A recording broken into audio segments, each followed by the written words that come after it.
નમસ્કાર દર્શક મિત્રો, આજના વિડીયોમાં આપણે ખૂબ જ આપણા દરેક જિલ્લાની અંદર, ભારતમાં જેટલા રાજ્યો છે દરેક જિલ્લાની અંદર આવેલ જવાહર નવોદય વિદ્યાલય સ્કૂલની ચર્ચા કરશું, જે ખૂબ જ બેસ્ટ કામ કરી રહી છે અને આમાં શું શું કામ થાય છે, કઈ રીતે ભણાવવામાં આવે છે, કઈ રીતની ફી હોય ને કઈ રીતે એમાં પ્રવેશ મળે છે, એની સમગ્ર ડિટેલ જોવા અને સાંભળવા માટે જોડાયેલા રહેજો મારી સાથે છેલ્લે સુધી। જવાહર નવોદય વિદ્યાલયનો વિચાર તત્કાલીન વડાપ્રધાન રાજીવ ગાંધી દ્વારા કરવામાં આવ્યો હતો। શિક્ષણ પરની રાષ્ટ્રીય નીતિ 1986ના ભાગરૂપે દરેક જિલ્લામાં JNV એટલે કે જવાહર નવોદય વિદ્યાલય ખોલવાની વિભાવનાનો જન્મ થયો।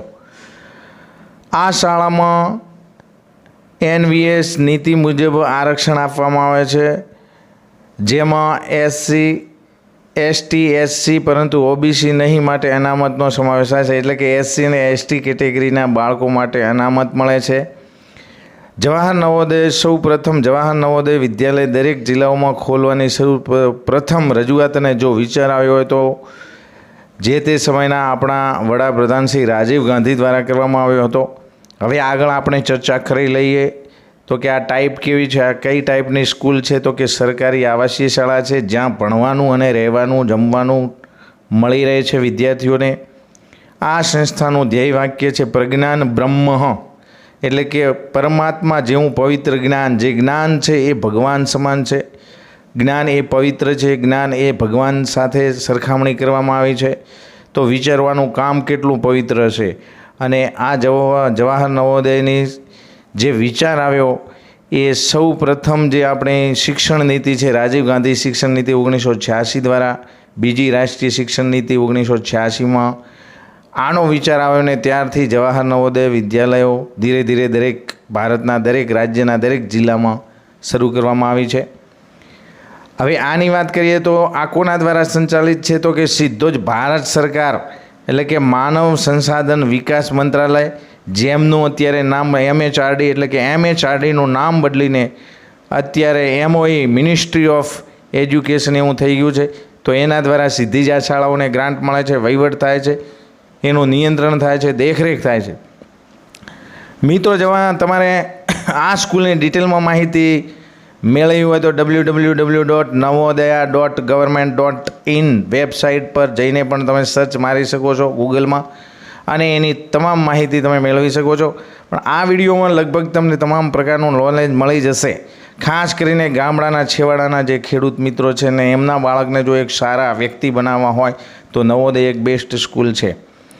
પ્રવેશની પદ્ધતિ જોઈએ કે આ સ્કૂલમાં ક્યારે કયા ધોરણમાં કઈ રીતે પ્રવેશ મળે છે, તો ચાલો આપણે સૌ પહેલાં જોઈએ તો આ શાળાઓમાં તેજસ્વી વિદ્યાર્થીની ભરતી દેશવ્યાપી પ્રવેશ પરીક્ષા દ્વારા થાય છે। ભારતના તમામ રાજ્યોમાં JNVની એક્ઝામ લેવાય છે, જે CBSE દ્વારા દરેક જિલ્લામાં લેવામાં આવે છે। Central board of secondary education એટલે કે CBSE બોર્ડ દ્વારા લેવામાં આવે છે।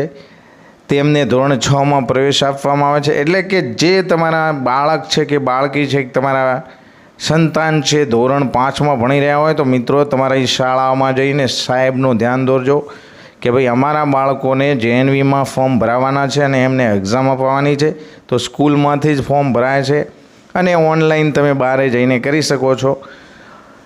રિટર્નમાં એક ફોર્મ ભરીને સ્કૂલમાંથી આપવામાં આવે છે, આચાર્યના સહી સિક્કાવાળું ઇંગ્લિશમાં ભરી આપવામાં આવે છે, અને એ ફોર્મ લઈને તમે ઓનલાઈન બહાર કરાવી શકો છો ને એના આધારે તમારે જે તે વર્ષમાં 5મા ધોરણમાં એન્ડમાં પરીક્ષા આવે છે ને એ પરીક્ષા પાસ થાય તો ધોરણ 6માં એડમિશન મળે છે। 1998 સુધીમાં આ પરીક્ષાઓ NCERT દ્વારા લેવાતી હતી મિત્રો, પણ અત્યારે આ CBSE NCERT કે national council of educational research and training એટલે કે રાષ્ટ્રીય એક સંસ્થા છે જે શિક્ષણ અને સંશોધનની એક સંસ્થા છે, તો એ સંસ્થા છે એ 1998 સુધી આ પરીક્ષા JNVની લેતા હતા, એટલે કે NCERT લેતી હતી, national council of education research and training. સંશોધન અને તાલીમ ભવન, રાષ્ટ્રીય શૈક્ષણિક અને તાલીમ ભવન 1998 સુધી આની એક્ઝામ લેતું હતું ધોરણ 6માં પ્રવેશ આપવા માટે વિદ્યાર્થીને। આ પરીક્ષા મુખ્યત્વે વૈકલ્પિક અને મોટે ભાગે બિનશાબ્દિક હોય છે. મિત્રો ખૂબ જ મહત્ત્વનું એમ છે કે આ એક્ઝામ છે એ ઓપ્શનલ હોય છે. પ્રશ્ન હોય, 4 ઓપ્શન હોય. એ ઓપ્શનમાં 4માંથી ABCDમાંથી ટીક કરી OMR શીટમાં ભરવાનું હોય. અને જો તમારું બાળક ધ્યાનથી 5મા ધોરણ સુધી શ્રેષ્ઠ અભ્યાસ કર્યો હોય તો 100% એ વિચારીને જો આ પરીક્ષા આપે તો 100% પાસ થઈને મેરિટમાં આવી શકે છે. આ પરીક્ષા પત્રો ગ્રામીણ વિદ્યાર્થીઓની ક્ષમતાને અનુલક્ષીને તૈયાર કરવા. મહત્ત્વની વાત એ છે કે મિત્રો ખાસ કરીને ગામડાના જે ગામડા ભારતને ખૂણે ખૂણે છે કે આ બાજુ પાકિસ્તાનની બોર્ડરથી કરી રાજસ્થાન, આ તમામ ગામડામાં જે તેજસ્વી હીરો છુપાયેલા છે તો આવી એક્ઝામ આપે તો જવાહર નવોદય એમને એક શ્રેષ્ઠ નાગરિક, ભારતના એક મહાન વ્યક્તિ બનાવી શકે છે. આગળ આપણે વાત કરીએ તો હવે 9 અને 11 ધોરણમાં પણ પ્રવેશ આપવામાં આવે છે. ઘણીવાર શું થાય કે અમુક વેકેન્સી ખાલી થઈ જાય, સર્ટી ટ્રાન્સફર થાય, કોઈને ન ફાવતો હોય તો એવી જગ્યાઓ વચ્ચે હોય છે. તો ઘણીવાર 9મા અને 11મામાં એક્ઝામ લઈને 9મા અને 11મામાં પણ પ્રવેશ આપવામાં આવતો હોય છે. આ પ્રવેશ પણ વૈકલ્પિક અને મુદ્દાસર પરીક્ષા એમના માટે પરીક્ષા અંગ્રેજી, ગણિત, વિજ્ઞાન અને સામાજિક વિજ્ઞાન વિષય પર આપવામાં આવે છે. ધોરણ 9 અને 11માં પ્રવેશ લેવા માટે math and science, English and social science આ 4 વિષયોની એક્ઝામ હોય છે. આ વચગાળાનો પ્રવેશ જૂના વિદ્યાર્થીઓ શાળા છોડી જવાથી પડેલી ખાલી જગ્યા ભરવા માટે આપવામાં આવે છે. બીજું હું તમને કહી દઉં કે જ્યારે મિત્રો તમારું બાળક 5મામાંથી 6ઠામાં એક્ઝામ આપે છો એમના માટે એક ગુજરાતી લેંગ્વેજ હોય છે, ગુજરાતી ભાષાની પરીક્ષા, એમાં ગુજરાતી વિષય હોય છે, મેથ, ગણિત હોય છે અને એમને તાર્કિક શક્તિના પ્રશ્નો હોય છે, આકૃતિઓ હોય છે, ફિગર હોય છે, જે તમને અત્યારે દરેક જગ્યાએ નવોદયની એક્ઝામની પેટર્ન કેવી છે એની પુસ્તકો તમને બુક સ્ટોલમાં મળી રહે છે. તો દરેક વાલીને વિનંતી કે તમારા બાળકને JNVની એક્ઝામ અપાવો અને એક શ્રેષ્ઠ વ્યક્તિ બનાવો તમારા બાળકને. બિન ખર્ચે બિલકુલ ફ્રી ધોરણ 6 થી 12 સુધીનું શિક્ષણ. હવે આપણે લાયકાત જોઈએ તો નવોદય વિદ્યાલયની પ્રવેશ પરીક્ષામાં બેસવા માટેની લાયકાત નીચે પ્રમાણે છે. નંબર 1, વિદ્યાર્થી કોઈ પણ સરકાર માન્ય શાળામાં ધોરણ 5 સુધી ભણેલો હોવો જોઈએ. એટલે કે સરકારી શાળામાં ગામડાની શાળા હોય તો એને વધારે ફાયદો થાય છે. જેમ કે 75% ગામડાની સીટો, 25% સિટીની સીટો હોય છે. એટલે ગામડાની શાળામાં ભણેલો, પ્રાથમિક શાળામાં સરકારીમાં 1 થી 5 ધોરણ ભણેલો હોવો જોઈએ. તેની ઉંમર ખાસ ધ્યાનમાં 9 થી 13 વર્ષ વચ્ચે હોવી જોઈએ.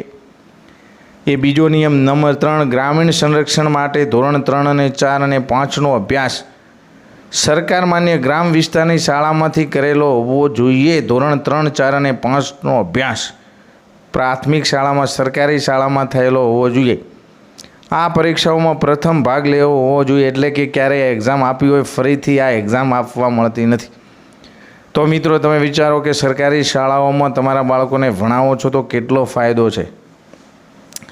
હવે આપણે સંરક્ષણની વાત કરીએ તો આ હેતુ ભારતના નાના ગામડા સુધી શિક્ષણ પહોંચાડવાનો છે કે JNV શા માટે બનાવવામાં આવ્યો. આટલો શ્રેષ્ઠ વિકલ્પ, આટલો શ્રેષ્ઠ ઉચ્ચતમ આઈડિયા એટલા માટે છે કે ભારતના ગામડામાં જે હીરો પડ્યા છે એમને ચમકાવવાની વાત છે.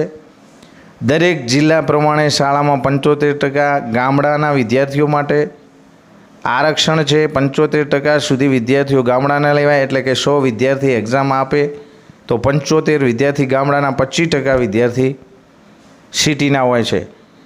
એવો પ્રયત્ન કરવામાં આવે છે કે 1/3 ભાગના સ્થાન પર છોકરીઓને સ્થાન મળે. એટલે કે છોકરીઓ માટે પણ એમાં સ્થાન હોય છે. 1/3 જેટલા વિદ્યાર્થીઓ એનો 1/3 ભાગ છોકરીઓ માટે હોય છે. આ શાળામાં વિદ્યાર્થી ધોરણ 12 સુધી અભ્યાસ કરી શકે છે. વિદ્યાર્થીને ભણવા સરસ, બરાબર સાંભળજો, ભણવાનું, રહેવાનું, જમવાથી માંડીને ગણવેશ, પુસ્તક સુધીની તમામ સુવિધા નિઃશુલ્ક અને બેસ્ટ હોય છે. આ સંપૂર્ણ ખર્ચ ભારત સરકાર દ્વારા ઉઠાવવામાં આવે છે.